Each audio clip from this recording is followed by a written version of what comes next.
ప్రతిదినము నీ పిల్లలను దీవించు. Please bless your children. నీ బిడ్డలను ఆశీర్వదించు. మన నోట ఆశీర్వచనమే గాని శాపవచనం రాకూడదని దేవుని వాక్యంలో ఉంది. కొంతమంది కోపం వలనో, ఆవేశం వలనో, విసుగు వలనో, వారికున్న కష్టాల వలనో, వారికున్న ప్రెషర్ అంతా బిడ్డల మీద రుద్దేస్తూ ఉంటారు కదండి. భర్త భార్యను తిట్టగానే భార్య మళ్ళీ భర్త మీద రివర్స్ కాలేక ఆ కోపం, ఆ ఫ్రస్ట్రేషన్ అంతా పిల్లల మీద చూపించి వాళ్ళు పాపం ఏదో వచ్చి అడుగుతారు, ఏదో వచ్చి సలహా అడుగుతారు, ఏదో సహాయం అడుగుతారు, అమ్మ అనుకుంటా రాగానే వెంటనే ఆ ఫ్రస్ట్రేషన్ బిడ్డల మీద చూపిస్తూ నోటి నుండి రాకూడని మాటలు, అనకూడని మాటలు దొర్లిపోతూ ఉంటాయి.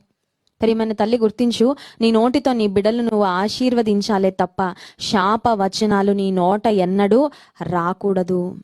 Bless them in the name of Jesus. యేసు నామములో నీ బిడ్డలను ప్రతి దినము ఆశీర్వదించు. ప్రభా, నీ ఆశీర్వాదం నా బిడ్డల మీద ఉండని, నా బిడ్డలను ఆశీర్వాద కారకులుగా చేయి ప్రభా. దేవుని వాక్యం సెలవిస్తుంది, ఆశీర్వాదమునకు వారసులు అవుటకే మనం పిలువబడ్డాం. మనము ఆశీర్వాదానికి వారసులు అవుటకే పిలువబడ్డాం. మన బిడ్డలు కూడా ఆశీర్వాదానికి వారసులు అవుటకే పిలువబడ్డారు.